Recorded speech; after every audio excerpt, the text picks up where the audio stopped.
Paz do Senhor, irmãos, vou pedir que possam abrir comigo no livro de Apocalipse, capítulo 17.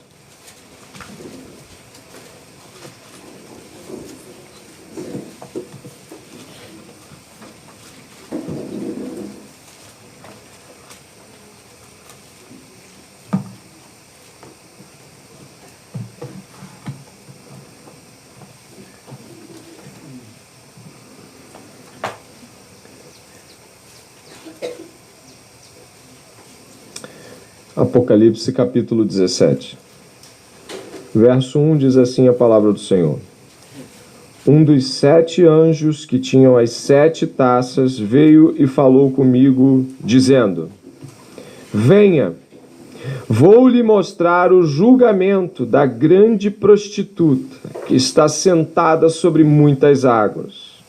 Os reis da terra se prostituíram com ela, e os que habitam na terra se embriagaram com o vinho da sua prostituição. Vamos ao Senhor em oração. Se entregue a essa oração. Um ensino pastoral que eu gostaria que você pudesse aprender. Quando alguém está orando, pare. Se está mexendo num prato, você deixa o prato. Se está mexendo em algum lugar, você para. Só não pare o essencial, aquilo que vai machucar, ferir, ou, enfim, alguma coisa a alguém nesse sentido. Entrou num recinto, alguém está orando, pare. Se estiver num prédio, na nossa igreja, lá no nosso prédio, se tiver pessoas orando, olha, tem gente orando aqui.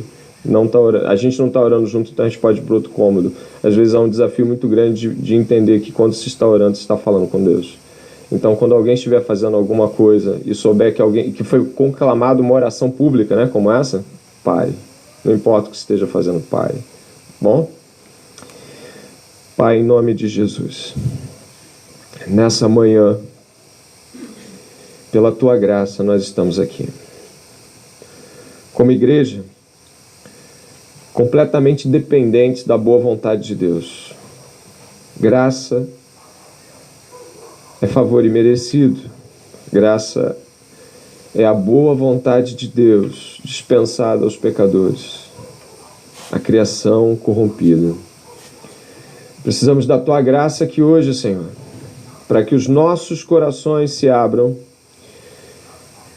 para que a gente de fato possa oferecer um culto agradável a Deus. É necessário que o coração esteja aberto. Derrama da Tua graça e abre os nossos corações. Não temos como fazer isso de nós mesmos. Não há ninguém aqui que possa se tornar mais sensível a Deus, simplesmente porque decidiu sê-lo. Espírito Santo, venta, sopra sobre nós. Preenche, acalma o nosso coração, apazigua as nossas guerras. Nessa manhã, Senhor, perdoa nossos pecados, nesse momento que cada um aqui, nesse momento, possa estar confessando nesse momento, Senhor, eu pequei. Eu quero ouvir essa palavra sem isso, eu quero ouvir essa palavra sem esse peso nos meus ombros, Senhor. Perdoa o meu pecado, limpa a minha raiva, minha maldade, minha injúria, minha maledicência.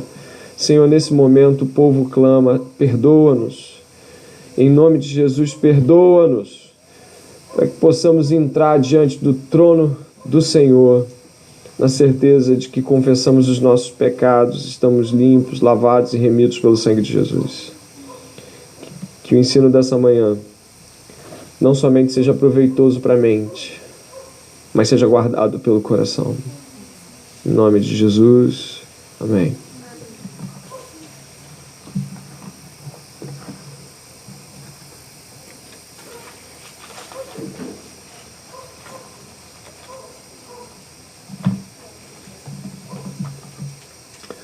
Nossa trajetória no livro de Apocalipse, ela tem um compromisso teológico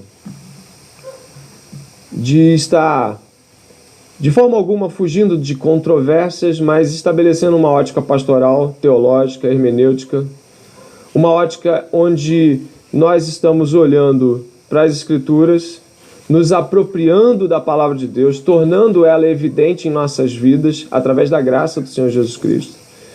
Então a nossa busca pelo livro de Apocalipse, nesse que é o nosso quarto encontro, não é uma busca por, como nós falamos, curiosidade frívola. Acho que já ficou muito claro isso. Não é sobre tentarmos desvendar mistérios. Não, o livro é revelado. O livro é uma revelação, não é um livro sobre mistérios. Mas nesse terceiro encontro, a abordagem é dos quatro a mais pastoral. Significa que dos quatro ela tem um clamor especialíssimo acerca de como eu e você devemos, ao contemplar os capítulos que vamos abordar, 17, 18, 19 e também um pouco do 21, nós estabelecermos um contato realmente de apropriação ética, moral, espiritual, uma atitude de tornar isso evidente no nosso proceder. Talvez dos quatro sermões, esse é o que tem mais uma conotação ética, moral, teológica. Nós rememoramos que já estivemos no capítulo 1, comentamos 2 e 3, estudamos 4, 5 e 6, pulamos para o 12, falamos sobre o 12, lemos o 12, estudamos o 12 e agora estamos no 17. Então estamos tentando fazer a melhor cobertura possível em 4 sermões sobre o Apocalipse. Peço que você entenda que nem tudo vai ser abordado, não tem como abordar tudo. Seria até jogar fora, tentar falar de tudo e não falar de nada. Então, dúvidas, outras perguntas, é claro que a gente pode sentar junto e tentar discutir sobre elas. Perguntas que às vezes são curiosidades, sim, não há nenhum problema você ter uma curiosidade.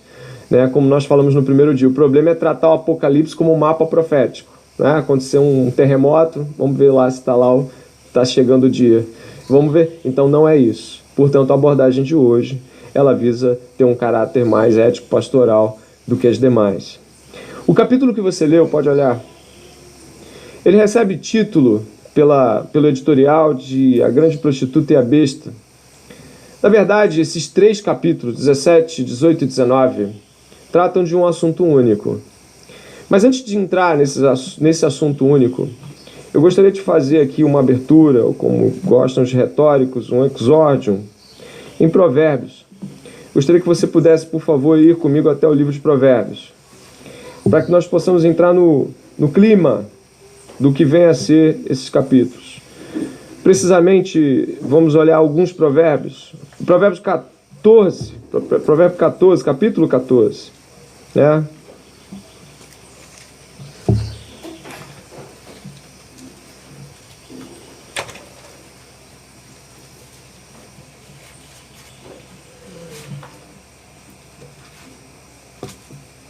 O 14:1, se você já abriu, dá uma olhada. Provérbios 14:1 fala assim... Mas você pode falar comigo. Acho que você pode ler esse comigo, não pode? A mulher sábia edifica a sua casa, mas a insensata a derruba com as próprias mãos. Já conheciam esse, não? A mulher sábia edifica a sua própria casa e a tola, a insensata, com as próprias mãos a derruba. Vá ao 18 agora, capítulo 18.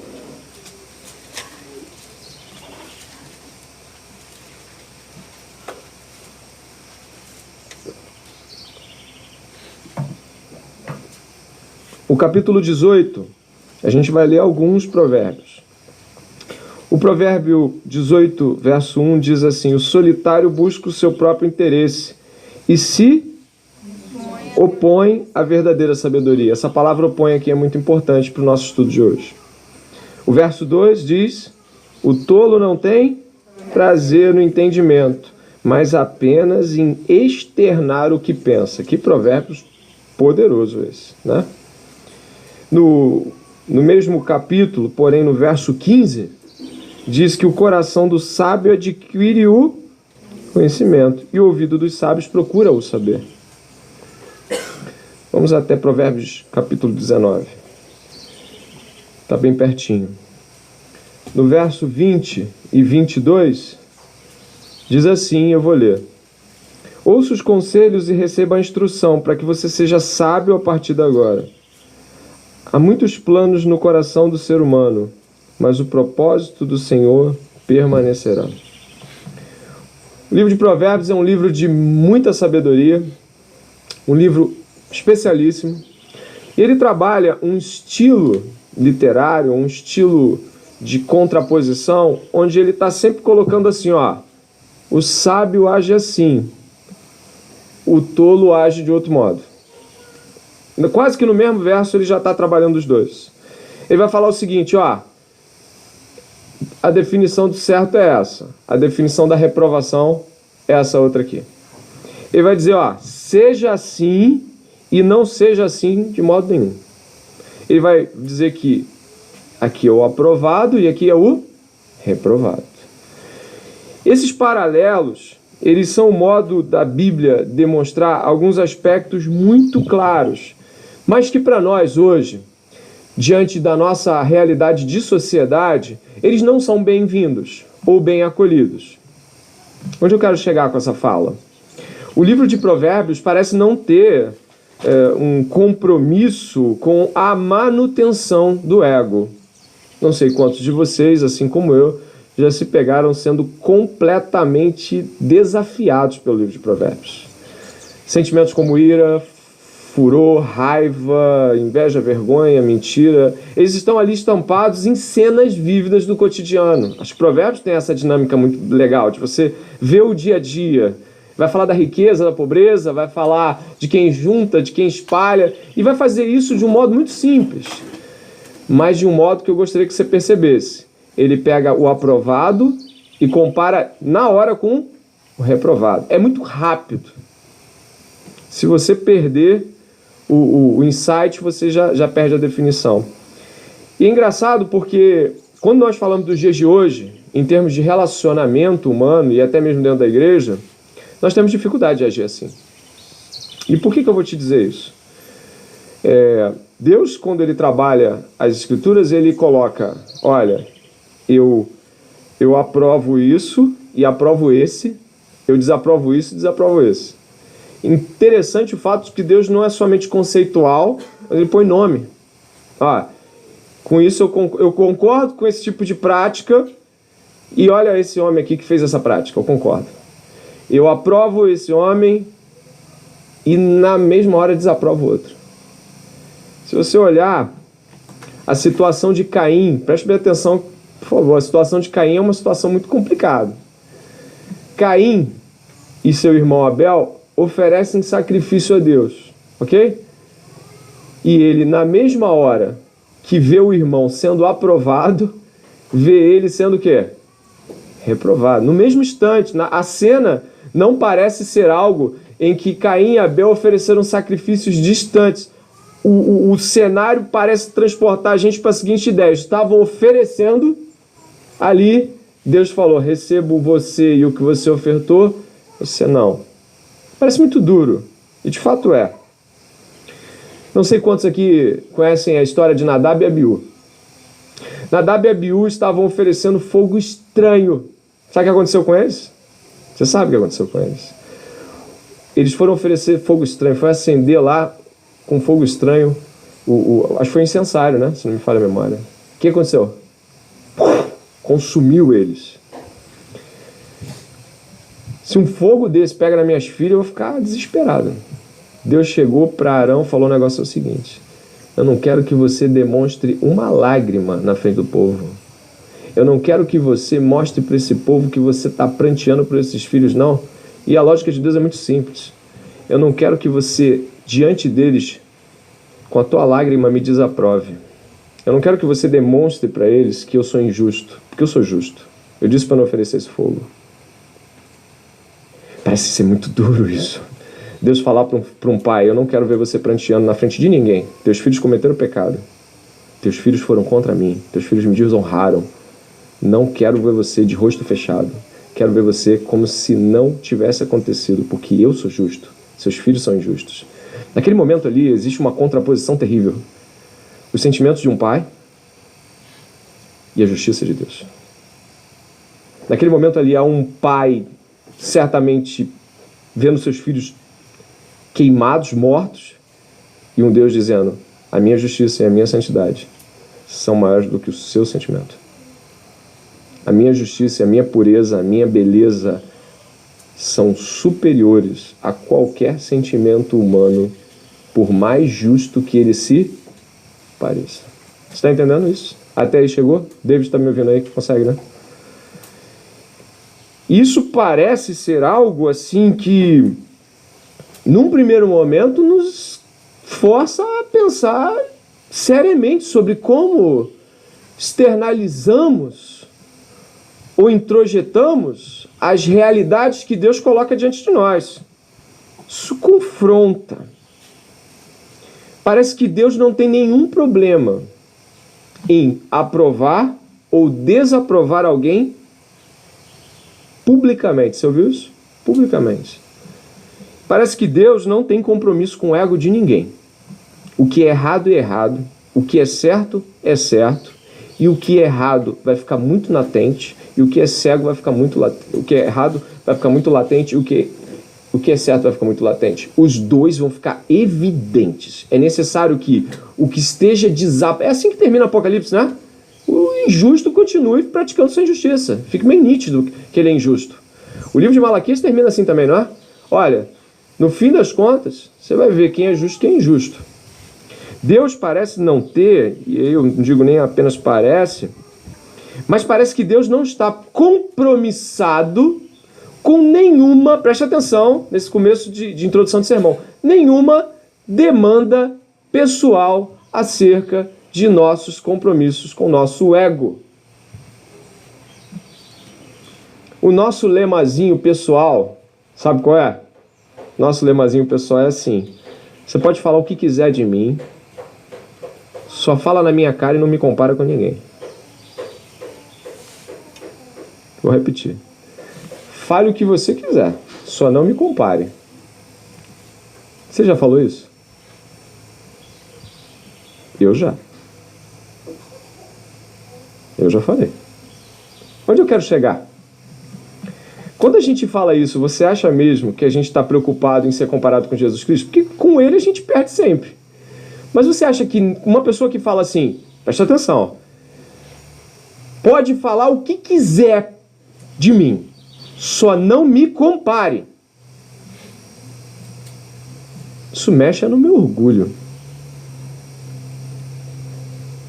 Isso mexe no meu orgulho, não é? E é como se, de fato, nós já... Sim, temos um problema em ser reprovados, sim. Mas o problema é quando somos comparados com os aprovados. Ser reprovado é uma coisa, não é? Mas quando tu é reprovado e ainda assim comparado com o aprovado, aí o Caim vira Caim e o Saul vira Saul. Não é? Aí o Saul... Enquanto Davi matou Golias lá, tudo bem. Agora, matar 10 mil e ainda receber música é complicado. Por que isso? Porque, infelizmente, na nossa estrutura atual de comportamento e pensamento, nós temos um compromisso com o nosso ego maior do que com a aprovação de Deus. Nós temos um compromisso pessoal em não ser humilhado, rechaçado, comparado, do que de fato ser aprovado por Deus. Se tivéssemos um compromisso, dizer assim, eu quero estar aprovado diante de Deus, a gente estava preocupado com quem vai ser comparado? Não! Me compare com quem você quiser, porque se for para eu mirar e acertar, me compare. Compare com quem você quiser. Onde estamos repousando nesse momento? Precisamos ter a consciência de que fomos criados em uma estrutura que rechaça a comparação e a tem como uma espécie de humilhação desnecessária. Não é? Eu prego aqui na IDC já há cerca de 2 anos, ou 1 ano e meio. E já preguei em muitos lugares, já preguei em outros lugares também. E eu me lembro que a primeira pregação que eu tive a oportunidade de receber qualquer tipo de comentário, minha esposa estava comigo, foi numa igreja onde a primeira vez que eu botei terno na vida, e eu lembro que, eu já contei essa história para alguém, que o pastor chegou e falou assim, olha como Deus usa. Igreja do Nazareno da Palhada, pastor Joabe Acácio. Olha como Deus usa. Aí eu abaixei a cabeça e falei, pode crer. Olha como Deus usa. Eu não conhecia nada do que ele estava falando, só vim saber um ano depois, então eu assumi tudo como elogio na hora. Não tem homilética, não tem hermenêutica, nenhuma retórica, mas olha como Deus pode usar um homem meu. Um ano depois, eu entrei no seminário, descobri o nome dessas palavras e eu percebi que aquilo tinha sido uma humilhação pública para quem pudesse ouvir. E é interessante observar que quando eu descobri que aquilo tudo era para dizer que eu não sabia pregar, eu fiquei muito chateado. E eu falei, que vergonha! Você já imaginou? Você veio até aqui, né? Chega o irmão Adonias, Tamires, olha aqui, ó. Como Deus usa essa irmã. Não usa tanto quanto aquela, mas olha como Deus usa essa irmã. Olha como esse irmão não tem oratória, não sabe nem ficar perto do microfone, mas Deus usa, né, irmão? Você tem que escolher se naquele momento Deus usa e você é nada, ou se você tem um compromisso com seu ego. Essa dificuldade de se ver comparado com outras pessoas, eu repito e fecho aqui essa introdução, é porque temos de fato um compromisso maior conosco, com nossa imagem e como gostaríamos que as pessoas nos vissem, do que propriamente em estar aprovado diante de Deus. E aí parafraseio as próprias palavras do Senhor: não é certo de que se fizeres o bem serás aceito? Todavia, se fizeres mal, o pecado jaz à porta, teu desejo será contra ti, e a ti cumpre dominá-lo. O que significa isso? Uma comparação muito clara. Aproveita o irmão, você não. Você foi desaprovado, ele foi aprovado, e tu vai ter que lidar com isso, e tu vai ter que buscar ser aprovado como teu irmão. Isso é muito difícil, mas isso é bíblico. E nós podemos aqui estar em meio a uma multidão de testemunhas, santos maravilhosos que Deus está formando aqui, cada um deles com diversas possibilidades de trabalhar no reino.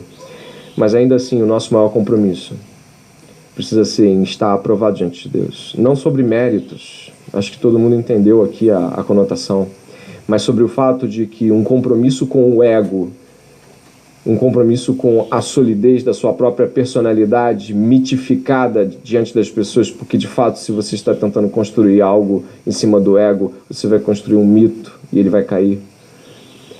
É necessário essa manhã, ao olhar o que nós vamos olhar, realmente olhar para os lados e ver quem tem sido aprovado, quem tem sido desaprovado. É mirar nos aprovados e pedir ajuda. É se aproximar das realidades laterais de como o Hebreus nos trata, né? O capítulo 11 é o quê? Olha para esses caras. Olha para esses caras. E a gente não está falando de idolatria, mas de um princípio bíblico muito simples da imitação. Muito simples. Então, diante da nuvem de testemunhas que temos aqui, eu gostaria que os irmãos pudessem hoje perguntar a si mesmos dessa última frase, dessa introdução. Teu compromisso é com o quê? Estar aprovado diante de Deus? Ou aprovar-se a si mesmo? Ou aceitar a si mesmo? Você quer ser aceito diante de Deus, no sentido de estar buscando estar diante de Deus da melhor maneira possível, da maneira mais honesta, mais santa, mais justa. E isso vai, obviamente, ser contra o seu ego. Ou você vai voltar atrás e falar: Senhor, eu acho que eu não quero ser crente, não. Ser crente vai ser muito doloroso. Vai ser sim. E a partir daí, eu volto para Apocalipse fazendo a seguinte ligação com o texto que lemos.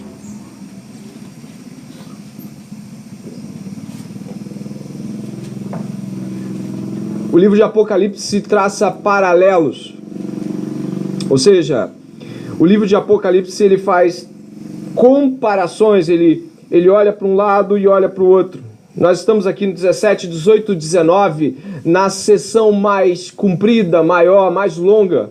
As visões e revelações contidas em 17, 18 e 19 compõem a maior seção de Apocalipse e, portanto, deveríamos já, de olhos atentos, perceber que o tema que nós vamos estudar, ele já é o tema de maior abrangência no próprio livro. Ele supera até as visões sobre o trono de Deus e tudo mais.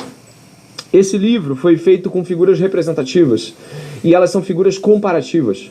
Portanto, o meu uso em Provérbios foi para te mostrar que a Bíblia trabalha com comparações sim. Ela fala, isso é aprovado, isso é desaprovado. Isso é certo, isso é errado. Este é certo, este está errado. Este está fazendo a minha vontade, este não está fazendo a minha vontade. Moisés eu falo face a face, eu uso ele para falar com vocês. Moisés está mais perto de mim, vocês estão mais longe de mim. E sabe lidar com um Deus muito transparente é amedrontador? Sim.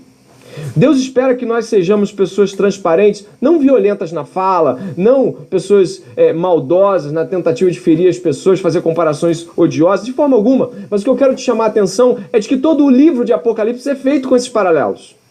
Ele vai estar o tempo todo remontando isso. E o nosso tema é a Babilônia. A Babilônia, ela é o símbolo de toda a rebelião humana, eu repito. A Babilônia é o símbolo de toda a rebeldia, de todo o contraste contra a figura de Deus. A Babilônia, e a gente vai entender isso com claridade, logo mais nossa irmã Tamires também vai tratar um tema cognato, parecido, sinóptico. A Babilônia é a falsa igreja. A Babilônia é um sistema religioso apóstata. A Babilônia é uma imitação falsa. Ou seja, preste atenção, você tem a noiva do Cordeiro, ok? Ela é descrita lindamente em Apocalipse capítulo 21. E você tem a grande meretriz. Você tem a cidade de Jerusalém, que desce do céu ataviada como noiva. E você tem a Babilônia, a cidade, a grande cidade, a meretriz, aquela que entorpece, que seduz as nações. Eles não são apenas figuras soltas no livro de Apocalipse, mas são modelos, visões de mundo, comparativas e com uma descrição. A Babilônia, então, tem uma descrição completa de atitude, de ética, de postura, de mentalidade e de como Deus vai julgar esse tipo de visão, esse tipo de mentalidade e esse tipo de associação. Portanto, nós vamos estar agora debruçados num paralelo constante entre essas duas realidades comparativas. Ela é uma meretriz que você vê aí descrita, se você puder, por favor, dê uma olhada.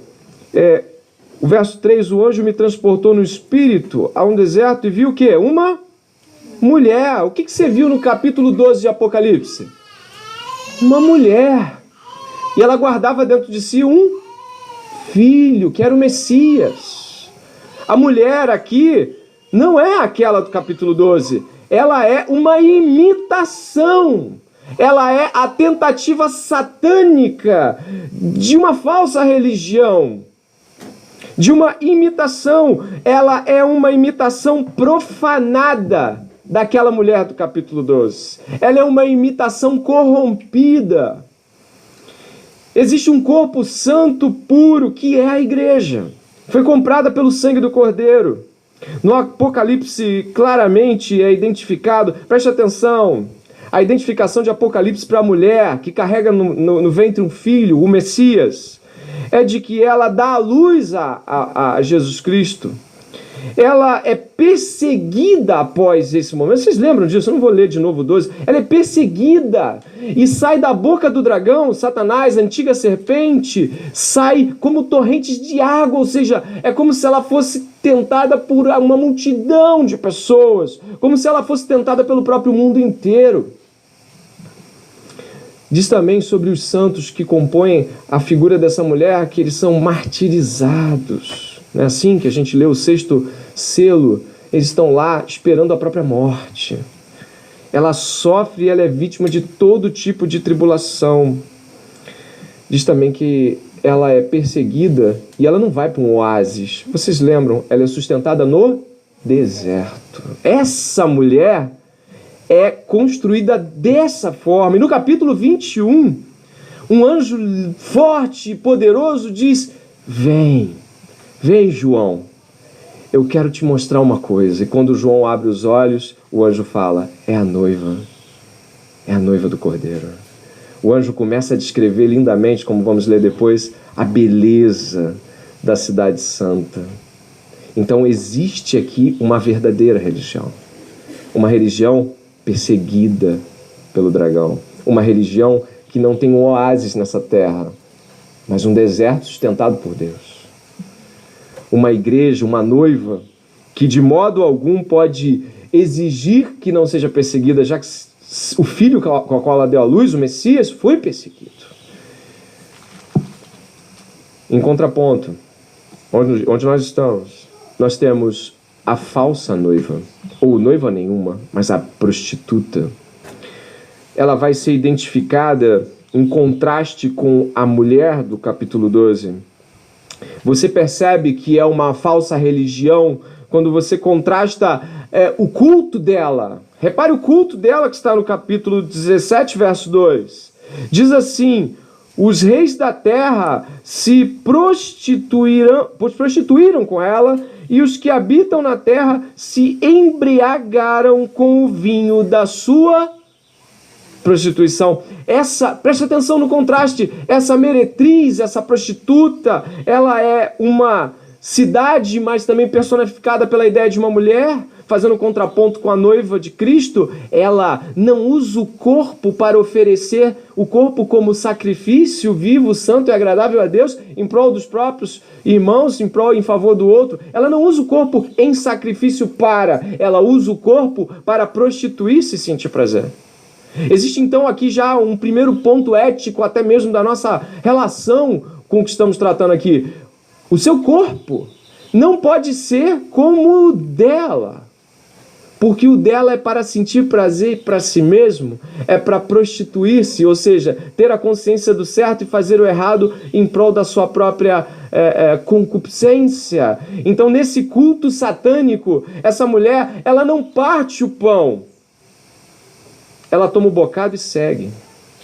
Essa mulher, ela não parte a si mesma em prol dos outros. O corpo dela não é para a glória de Deus e para o benefício dos irmãos.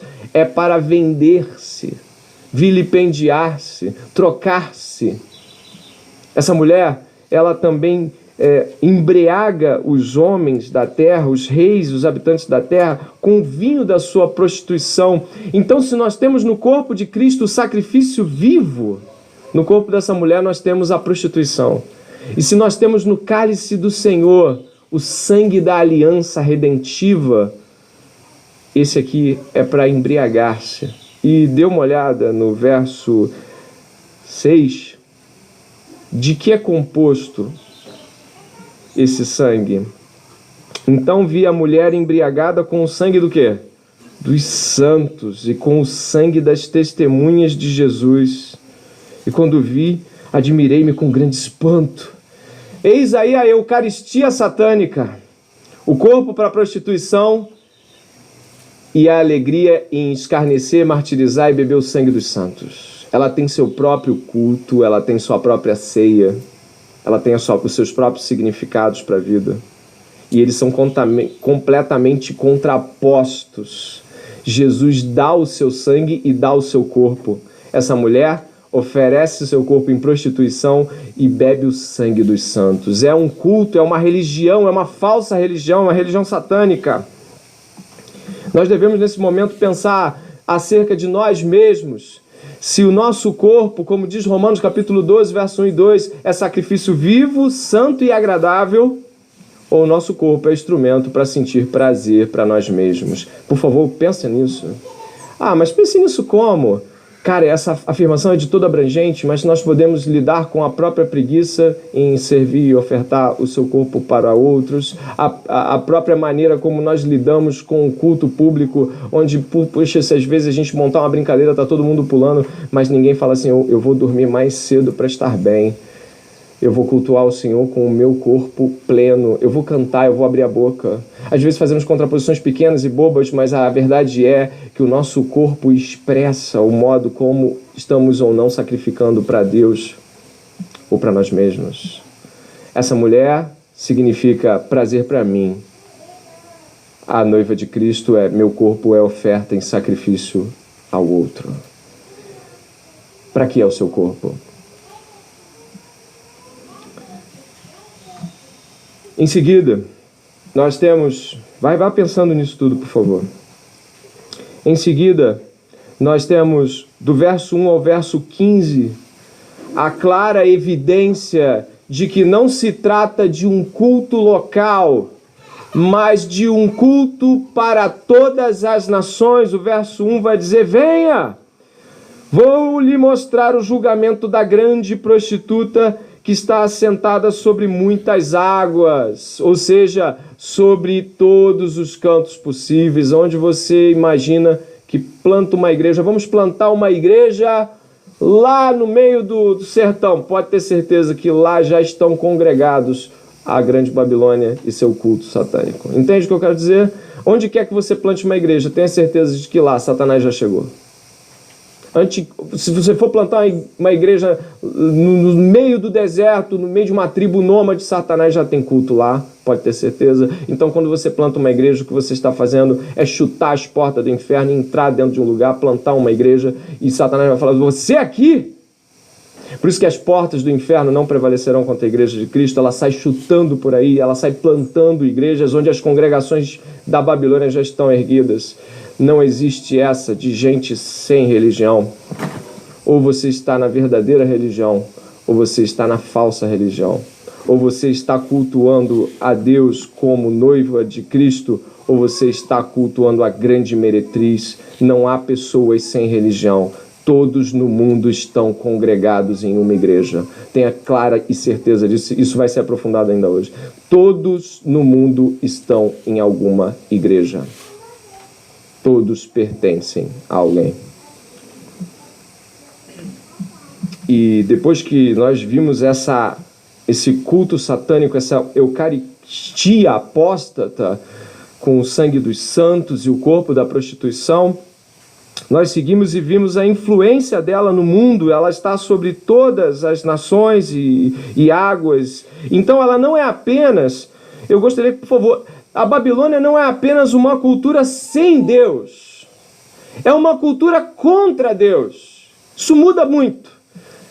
Todas as pessoas que falham em tentar estabelecer uma influência cristã é porque em dado momento elas encontraram um princípio neutro que não existe. Elas encontraram um ponto que não existe.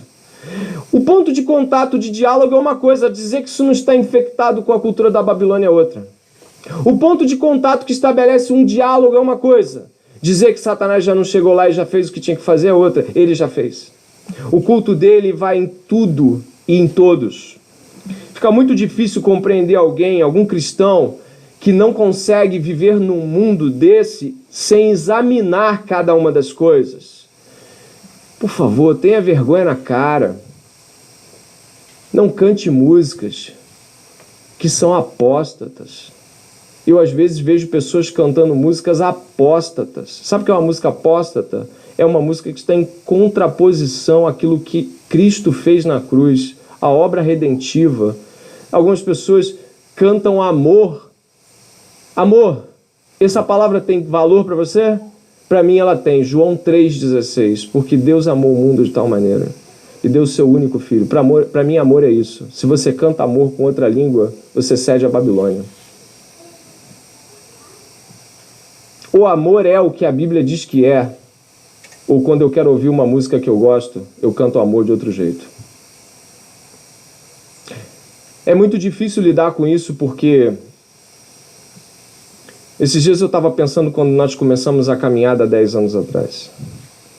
E quando nós, no encontro de Coaminical, cerca de nem um ano de Coaminical, eu acho que tinha, nós falamos sobre o fato de que a maioria dos namoros que acontecem dentro da igreja evoca o corpo e a carnalidade, pouco tem a ver com Cristo. Os que mais velhos estão aqui lembram que isso foi dito numa semana, tinha 25 sentados numa sala, na outra semana tinha 7. Você chegar para uma pessoa e falar assim, acredito que você não tenha valorizado o domingo como deveria. Sabe o que ela vai dizer? Aquilo que todo mundo diz, né? Que isso? Domingo é um dia como todos os outros. Você está entendendo como a cultura babilônica, por assim dizer, essa cultura contra Deus, ela vai entrando. E quando você vai ver, ela já entrou. Faz sentido o Apocalipse gastar 3 capítulos inteiros com a cultura da Babilônia. Eu poderia fazer uma afirmação sem dúvida nenhuma, ela está aqui no nosso meio, nesse retiro. Em algum momento você cantou Babilônia, em algum momento você pensou Babilônia, em algum momento você falou, caramba, e era Babilônia que você estava pensando. Era uma cultura contra Deus. Mas ela fica entranhada por entre as nossas vestes talares religiosas, e quando a gente pode, a gente faz. E a música é só um ponto. Por isso, qualquer tentativa de fingir-se uma pessoa cool, eu sou legal, cara, sabe? Eu tenho essa, eu consigo cantar tudo, nada me influencia. Se tudo é por imitação, como é que nada te influencia? Se até Satanás não conseguiu fugir do modelo de imitação, criando para si uma noiva, uma cidade, onde que você está com a ideia de que esse negócio que você canta não te influencia? Esse negócio que você assiste na Netflix, na TV, não te influencia? Aonde você tirou a ideia de que Satanás deixou um pedaço neutro para quem quisesse trabalhar? Aonde que te enganaram nessa ideia toda? Todos os significados do mundo, suas alegrias, suas buscas, estão ordenadas pela falsa religião. E o que essa falsa religião promete? Verso 4. A mulher estava vestida de púrpura e de escarlate, enfeitada com ouro, pedras preciosas e pérolas, tendo na mão um cálice de ouro transbordante de abominações e das imundícias de sua prostituição. Essa mulher visualmente também tenta imitar a noiva de Cristo. Quem lê Apocalipse 21 vai dizer que ela veio adornada, jaspe e várias pedras. A Nova Jerusalém desce lindíssima. Essa mulher também. Ela também usa pérolas. Ela é sedutora. Ela tem um aspecto desejável.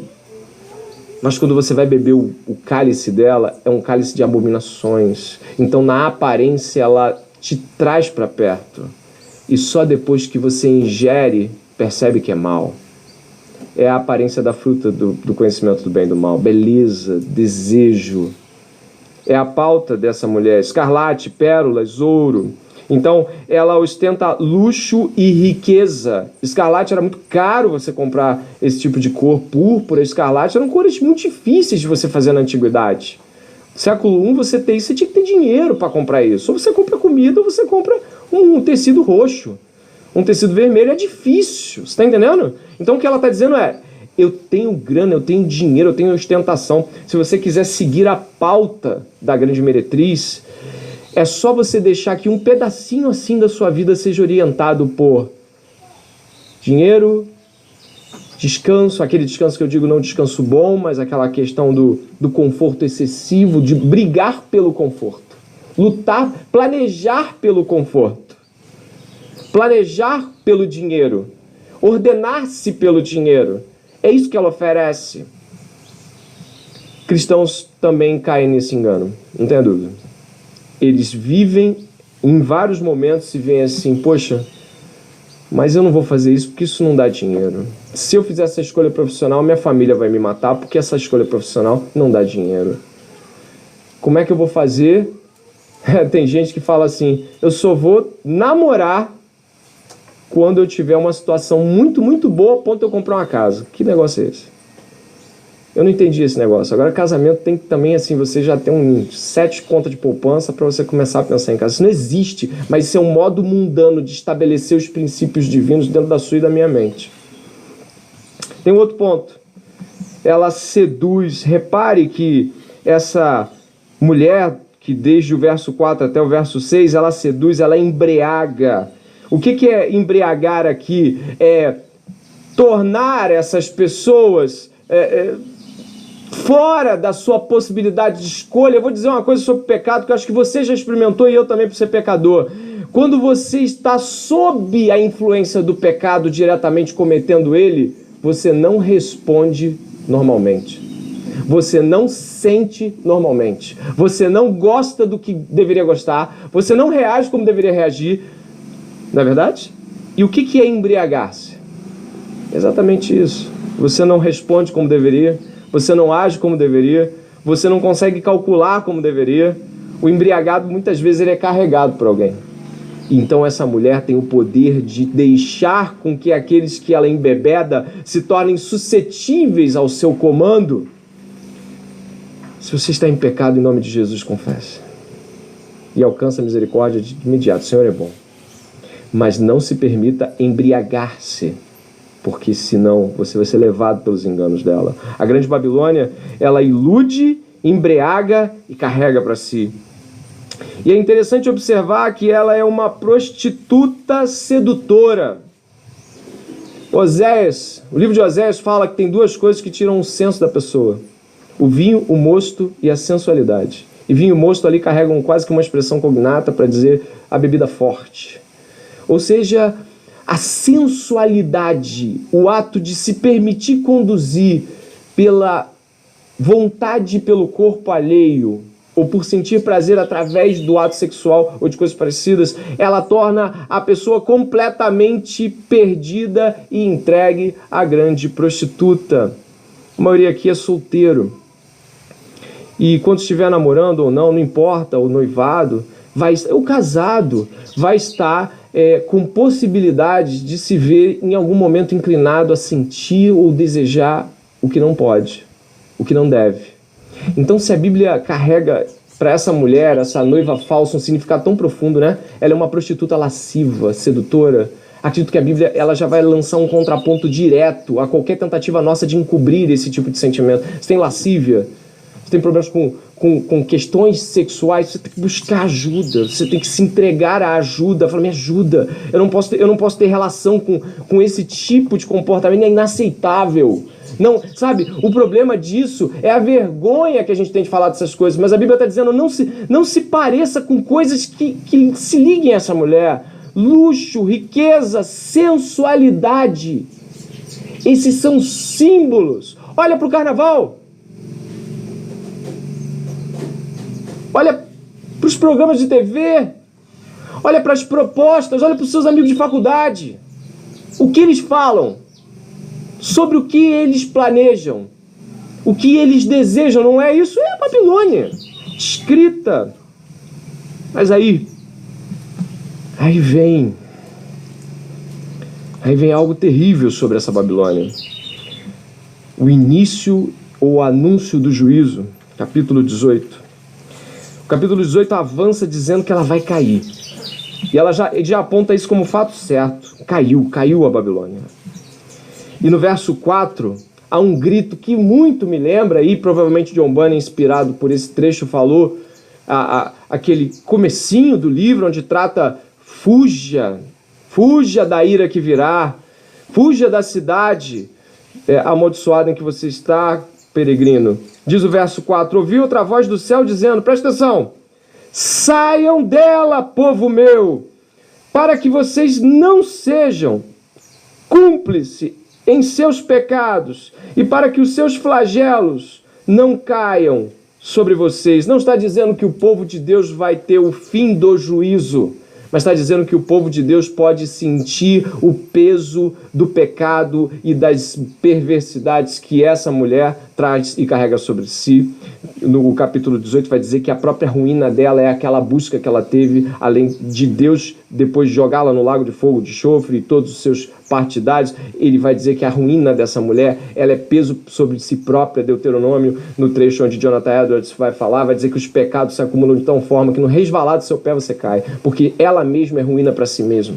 Então, o que nós vemos aqui não é Deus falando, dialogue, resista. Não é, fuja, saia, não se estabeleça, fuja dela. E quando você foge dela, você perde dinheiro, você foge dela, você perde social, você perde um monte de coisa, mas ele não está dizendo fique e resista, ele está dizendo fuja, não se misture, não se estabeleça ao ponto de compactuar com esse tipo de cultura mundana. Não compartilhe de nenhum ideal da Babilônia, nenhuma agenda, nenhuma pressão. Ah, mas minha família, cara, não compactua. Paga o preço de ser discriminado, recriminado, não ajudado, mandado para fora do seio familiar. A maioria aqui, de família ímpia ou família extremamente controversa quando cristã, pode estar falando assim, não, você não vai fazer essa faculdade, eu não vou pagar. Se você vier com um rapaz assim, nem entra em casa. Se você vier com uma namorada assim, eu não quero nem conhecer. Sabe essas pressões? Já ouviu elas? Isso. Isso é a pressão da Babilônia, ela gritando no teu ouvido, ó, vai ter que cumprir minha agenda. Minha agenda é essa. Minha agenda pro teu estudo, pro teu trabalho, pro teu casamento. E não quero filho seminarista, não. E não vem com essa menina missionária, não. E pai. E quando você vai ver, sabe o que acontece? Você tá desesperado, porque ela tá gritando no seu ouvido. Venha para minhas abominações, venha para o meu sistema, aqui tudo é mais fácil, é sobre riqueza, prazer, bens materiais, esse é o sentido da vida, venha. Aí você olha para os lados e fala assim, cara, não vai sobrar família para nem para participar de uma relação mínima social, não vai sobrar, eu vou ficar sozinho na faculdade, eu não sei como é que vai ser, sabe, inclusive até cristãos pensam, como é que eu vou me casar, será que eu vou encontrar alguém que de fato creia na palavra de Deus como eu creio? E são as pressões da Babilônia. São as pressões da Babilônia. Você vai morrer sozinho. Você vai morrer sem dinheiro. Você vai morrer sem ninguém. Sua família vai te botar para fora. A Babilônia grita. Vem. Isso é sedução. Só que é a sedução por pressão. Como ela oferta facilmente, ela não te faz perceber a ira que virá. Não é resista. Não, é fuja. Então Deus, após anunciar quem ela é e após dizer saia do meio dela, Deus vai anunciar o juízo. E aí, mais uma vez, olhe para o teu coração nesse momento. Qual é o juízo? Ou como ele executará? Ou contra o que Deus desfere seu golpe na Babilônia? Presta atenção, o que incomoda Deus? Quando eu falo Babilônia, o que Deus pensa?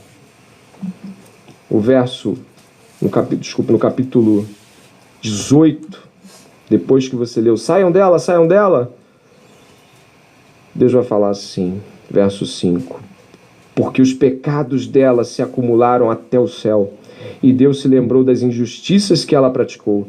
Retribuam-lhe como também ela retribuiu, paguem-lhe em dobro, segundo as suas obras, e no cálice em que ela misturou bebidas, misture dobrado para ela. Olha o verso 7. E o quanto a si mesma glorificou e viveu em luxúria, deem a ela em igual medida tormento e pranto. Contra o que Deus desfere seu golpe? Contra a soberba. Existe uma fala do Hernandes Dias Lopes que ele diz que, eu acho precisa, muito precisa, ele fala assim, o orgulho é o culto a si mesmo. Quando eu me orgulho, quando o meu ego cresce, quando a minha soberba se estabelece, eu me cultuo, eu me glorifico. Um dos traços da Babilônia, da cultura mundana, da cultura rebelde contra Deus, é que ela é autoglorificatória. Você quer ver, tem um traço teu aqui hoje de cultura babilônica? Você se autoglorifica. Você não está contente ou alegre ou doido para dizer como você pregou bem, Igor. Você está muito interessado em alguém dizer: você pregou muito bem, fulano, você falou muito bem. Nossa, como você varre, como você fala com as crianças, como você... Sabe, a gente está... A cultura da Babilônia é a cultura do culto a si mesmo. Talvez você nunca tenha pensado o quanto Deus abomina, até que agora você percebe que isso é da falsa religião.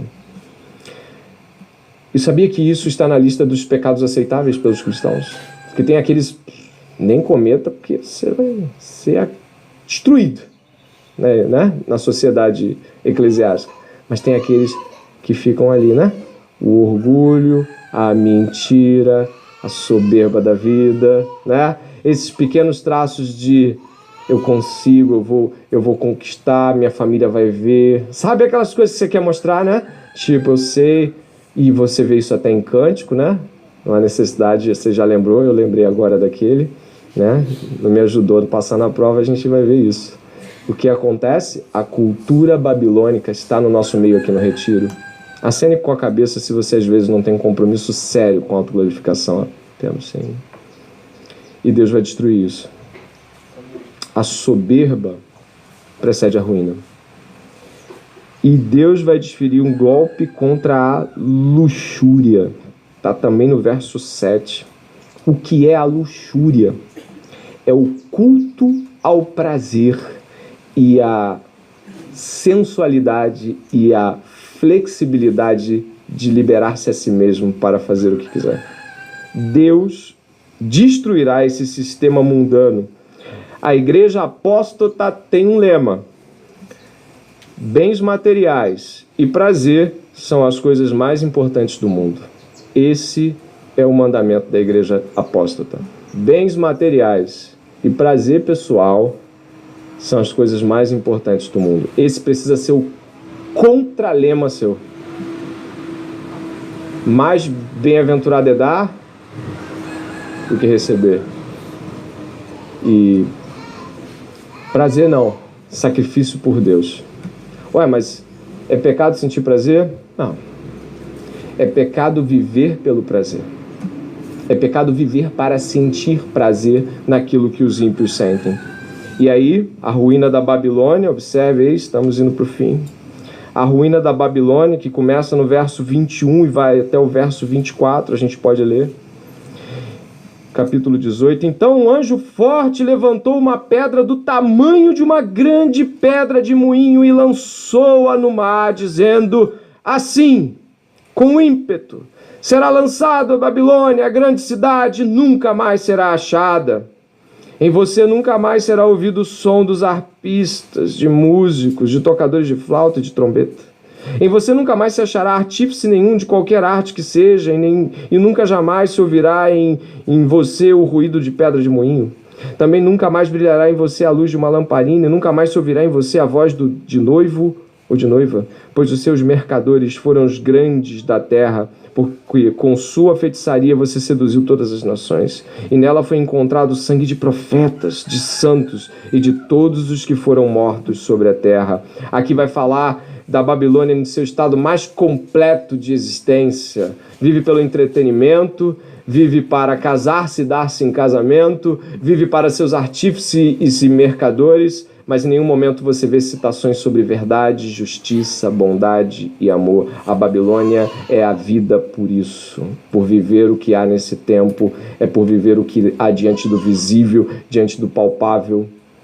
E nós, infelizmente, ao viver esse sistema, muitas vezes compactuamos com ele em nossas relações mútuas, em nossa relação com Deus, em nosso desejo para que as coisas deem certo.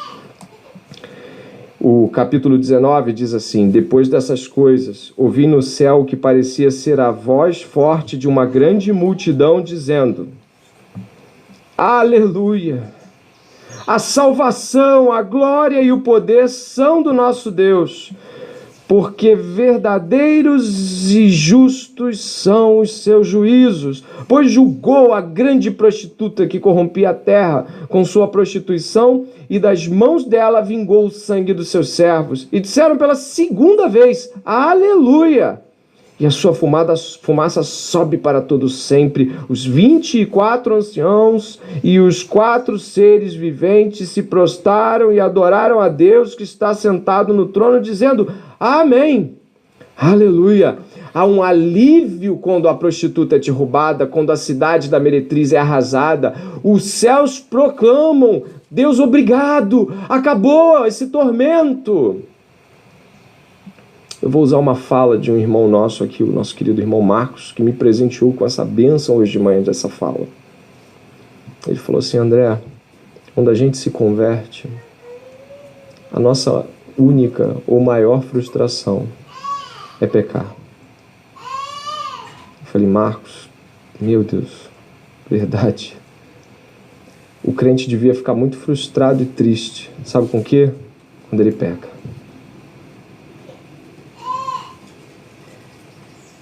Não quando não passou no concurso, não quando não alcançou uma nota, não quando foi achacado, destruído pela família, não quando ele peca. Quando ele peca, ele percebe que fez a pior coisa que ele podia fazer naquele momento. O senso profundo de pecar contra Deus deveria ser o nosso maior senso de frustração pessoal, o maior senso de tristeza pessoal. Mas existe algo lindíssimo agora. Deus mostra: essa é a Babilônia. É assim que ela vive, é assim que ela imagina viver, é assim que ela corrompe, ela vai cair, é assim que ela cai. Os santos clamam, os anciãos clamam, glorificam a Deus, e novamente mais um fim de Apocalipse acontece. Verso 5. E do trono saiu uma voz que dizia: olha que maravilha, louvem o nosso Deus, todos vocês, os seus servos, todos os que temem, os pequenos e os grandes. Então ouvi o que parecia ser a voz de uma grande multidão, uma voz como de muitas águas, e como de fortes trovões, dizendo: Aleluia! Pois reina o Senhor nosso Deus, o Todo-Poderoso. Alegremo-nos, exultemos e demos glória, porque chegou a hora das bodas do Cordeiro, e a noiva dele já se preparou. A ela foi permitido vestir-se de linho finíssimo, resplandecente e puro, porque o linho finíssimo são os atos de justiça dos santos. Então o anjo me disse: escreva, bem-aventurados aqueles que são chamados à ceia das bodas do Cordeiro. A grande meretriz é destruída. Então há um casamento. O desfecho da história é que a prostituta lasciva e corrupta é temporal, é terrena, acabou. Ela vai durar o tempo que essa terra durar. Ela é completamente devastada pelo poder do Cordeiro. E em contraposição, o desfecho da humanidade é a igreja casando-se com Jesus. A meretriz não tem compromisso com ninguém. Ela quer sentir prazer. A noiva se guarda para o noivo. A meretriz deita-se com todos, compromete-se com todos e não se compromete com ninguém. Ela quer prazer, ela quer viver, ela quer ter tudo, ela quer ter todos, ela quer poder fazer o que quiser, ela quer poder sentir todos os prazeres, ela quer poder falar o que ela quer poder tocar no que ela quiser, ela quer poder compartilhar, trabalhar no que ela quiser, ela quer seja quem você quiser. E a noiva se guarda, a noiva se purifica para o casamento. A igreja está, não. Existe um casamento e eu vou casar com Jesus. Eu não vou me prostituir. Eu tenho um noivo. Olha que grandiosa a alegoria aqui. Não, a igreja não se purifica apenas numa contraposição ao mundo. Ela se purifica apontando para um desfecho. O noivo. Ela está se guardando para o casamento. Nós somos a igreja. Nós somos a noiva. Nós estamos guardando o nosso coração para o noivo. Nós estamos guardando o nosso corpo para o noivo. A grande prostituta, a grande meretriz, ela não tem compromisso com ninguém, com Jesus, nem com nada. E ela se dá e se doa e se vende. Nós não. Nós estamos nos preparando para aquilo que Jesus repetidas vezes usou em analogias nos 4 evangelhos. As bodas do Cordeiro. Você está se preparando, você está se guardando, você está se purificando para o casamento, você está buscando ser alguém sem mancha, sem máculas, sem rugas, de quem não tem do que se envergonhar, ou sua mente o tempo todo é abarcada pela Babilônia? Sente a Babilônia, deseja a Babilônia, está, mas que está. Irmão, irmã, tu é chamado à santidade. Tu é chamado a se preparar para o casamento. João fica tão perturbado, você vê isso no verso 10, ele fica tão assustado, porque ele vê todas as cenas, né? Ele vê a Babilônia, eu imagino ele, como é que isso vai acabar? Quando isso vai acabar? E de repente ele vê a vitória do Cordeiro, e quando ele vê o casamento, quando ele vê a união, olha o que acontece. Verso 10. Prostrei-me diante dos seus pés, do anjo, para adorá-lo. O anjo, porém, me disse, não faça isso. Eu sou um servo de Deus, assim como são você e os seus irmãos que o guardam o testemunho de Jesus. Noiva de Cristo. Está se guardando? O desfecho da humanidade é esse. Eu concluo dizendo o seguinte, considerações finais. Os orgulhosos não podem subsistir à santidade de Deus. Deus tem um compromisso com a pureza. Os orgulhosos cultuam a si mesmos. Serão derrubados, cairão e não podem jamais permanecer diante de Deus como parte da noiva, como parte da igreja. O orgulho, ouça, é uma prostituição, uma corrupção e é beber o cálice da meretriz. O orgulho não pode continuar. A verdadeira igreja é aquela que vive não pelo luxo e prazeres, mas sustentada no deserto. Hoje aqui, nesse retiro, eu te convoco a um comprometimento por santidade, separação, um cuidado absurdo com o corpo, a mente, a alma, o espírito, as palavras, a mídia, o que você consome, o modo como expõe-se, tudo, porque isso é se preparar para as grandes bodas que estaremos diante de Jesus Cristo. Eu te convido à oração nesse momento. E durante essa oração eu gostaria que você refletisse sobre o seu compromisso pessoal. Se você está ou não lutando contra as coisas que se identificam com a Babilônia. Pense nelas. Luxúria, prazer, amor à riqueza, prostituição, corrupção, engano, orgulho. Durante essa oração pense, eu tenho lutado contra essas coisas ou eu tenho sido um morador da grande cidade, da grande Babilônia? Ore comigo, por favor. Pai, em nome de Jesus, é uma manhã onde cada um aqui, nesse momento, pode estar fazendo sua própria oração. Onde cada um aqui está pensando seriamente sobre o compromisso que tem com Jesus e o elo de santidade que fez quando recebeu o Espírito Santo, quando foi transformado, o modo como tem encarado, Deus, uma vida de santidade. Se entende que a vida de santidade é preparação para o grande casamento, a grande boda do Cordeiro. Pai, em nome de Jesus Cristo, o meu pedido essa manhã, como pastor dessa igreja, é de que cada um que ouviu a palavra do Senhor não apenas espere terminar essa oração, mas já esteja dizendo: Senhor, eu não posso mais viver com um compromisso em cumprir agendas ou a pressão da grande Babilônia. Ela será destruída, Deus me mandou fugir dela.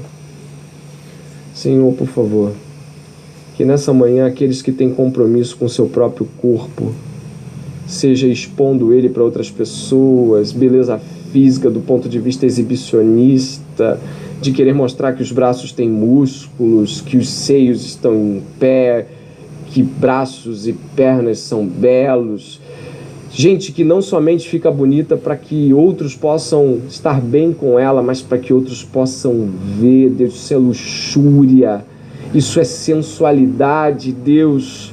Em nome de Jesus, se há rapazes e moças, homens e mulheres no nosso meio que ainda ostentam o seu corpo para que outros possam elogiar, desejar, ver, que em nome de Jesus agora pecados sejam confessados, pessoas sejam redimidas de suas mazelas.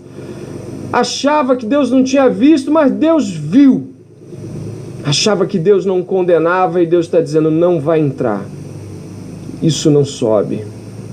Esse não sobe. Pessoas que têm problemas com comparações são pessoas que buscam estar aprovadas diante de homens, diante do seu próprio ego, da sua ideia mitificada. Deus, existe aqui hoje pessoas que devem estar lutando profundamente e talvez, Senhor, tristemente possam estar lutando contra essas palavras até. Que nesse momento o Espírito Santo governe o coração dos homens. Que nesse momento haja realmente um entendimento de que Deus disse: basta, chega, chega. De que a miséria e a sujeira chegaram até as vistas de um Deus santo.